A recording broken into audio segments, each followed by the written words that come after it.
With price now rising into the $3 range, with volume near 15 million, a moderate uptrend could be in the works, provided volume remain at current or higher levels and price keeps trading at or above 3 into next week.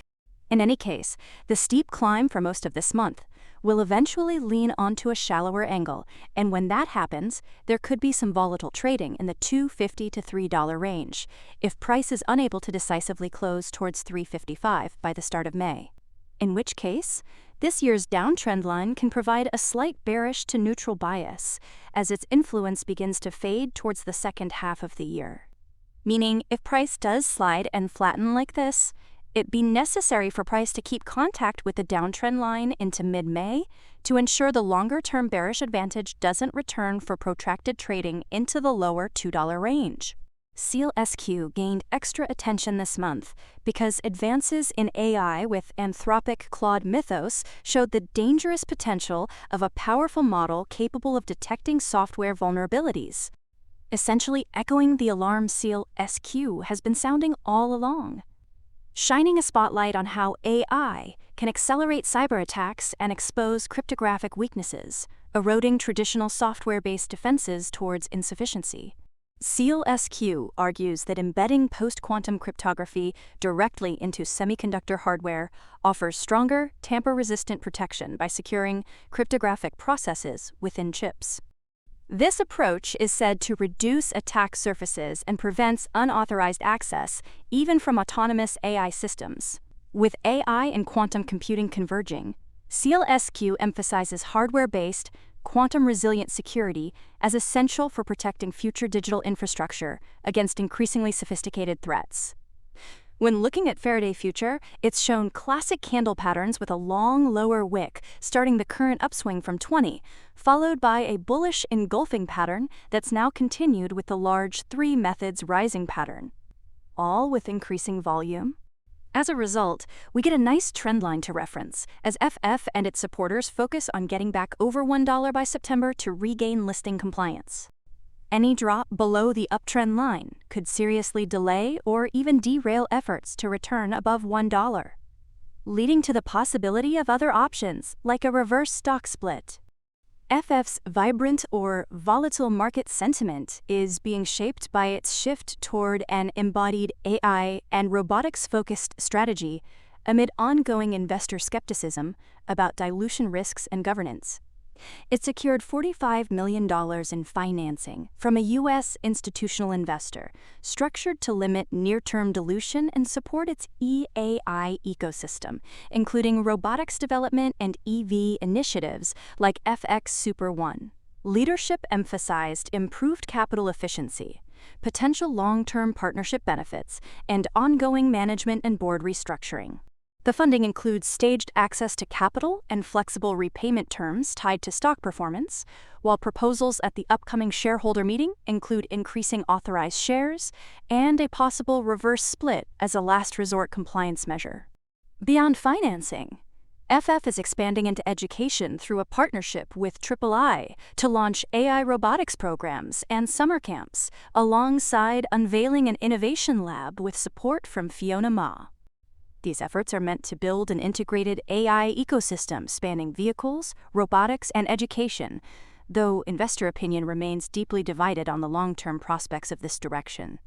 Downright polarizing, either they are with Faraday Future or they stay far away. In the real estate realm, Opendoor Technologies still brings investor attention from its turnaround potential that was highlighted last summer, along with its potential to go into meme stock mode. This kind of community connection is being embraced for its upcoming first quarter 2026 results on May 7th, as it will host a live-streamed financial open house, replacing the traditional earnings call with a more interactive format that includes shareholder Q&A through Robinhood's Say technologies. In the bigger picture, Opendoor's Opendoor 2.0 strategy is designed on a foundation of scaling operations while improving profitability. In concrete terms, this means a goal of reaching 6,000 home acquisitions per quarter by the end of 2026, a sharp increase from recent levels after purchasing 1,706 homes in Q4 2025. Growth is expected to accelerate later in 2026 as pricing models and conversion processes improve. Then, upon examination of its technology pillars, they're of course composed of AI tools meant to improve pricing accuracy, automate workflows, and reduce costs, resulting in Opendoor already lowering infrastructure expenses and boosting efficiency. Alongside that, it's also shifting toward a more capital-light model, with products like Cash Plus reducing inventory risk. So despite a gap loss in Q4 due to refinancing, operational metrics improved, including acquisition velocity and margins. On top of that, Opendoor also stands out among its competitors like Zillow Group and OfferPad, both of which have adopted more cautious or alternative strategies. With all this in mind, it makes sense. The massive correction to last year's peak has drastically slowed over the past 10 weeks, putting consistent pressure on pushing past the $5 range, which is now culminating in the potential completion of this large double bottom range, meaning it will be necessary to get a few solid closes over 6 by the third week of May, while volume preferably reaches around 40 million or higher. And it goes without saying, if price keeps drifting in this range, falling back under 550, and the influence of the long-term downtrend line can send medium-term sentiment back into a neutral to bearish posture. In many respects, VELO's chart is in a similar situation, with market attention focused on whether high daily volume well above 3 million can be sustained to drive for previous high ranges towards the end of the month, or whether price will falter closing into the 16 range, leading to more neutral to bearish trading.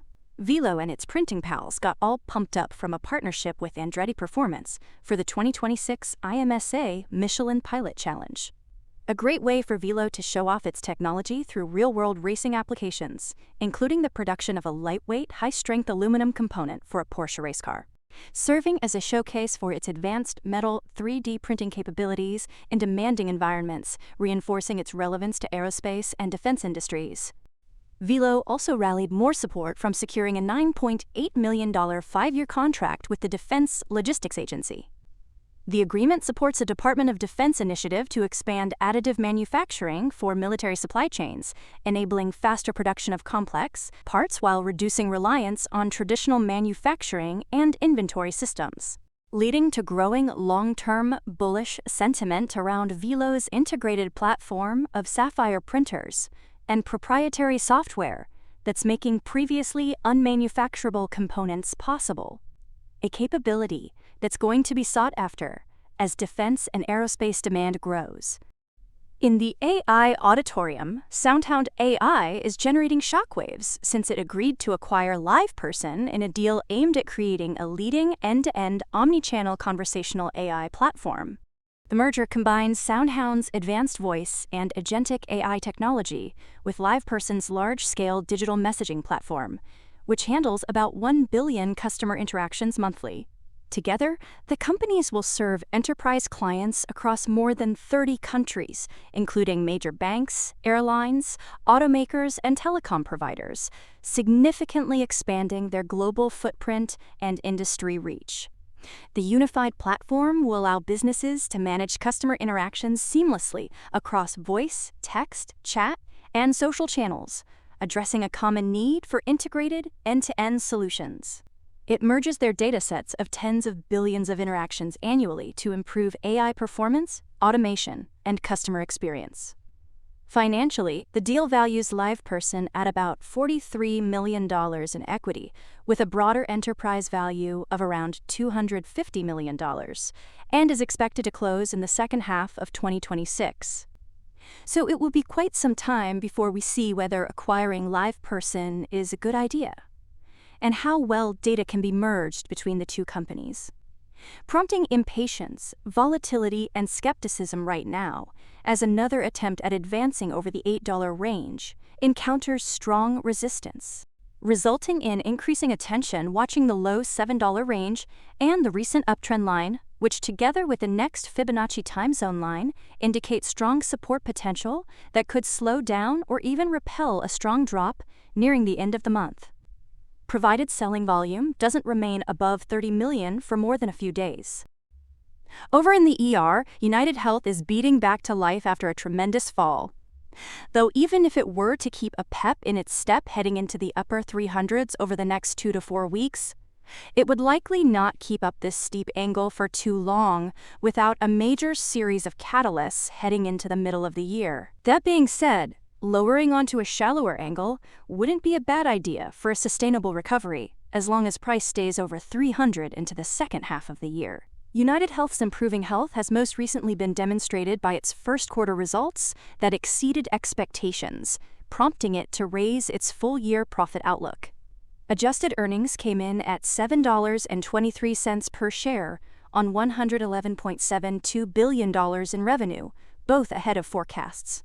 UNH now expects full-year adjusted earnings of at least $18.25 per share, up from prior guidance, while maintaining its revenue outlook of about $439 billion.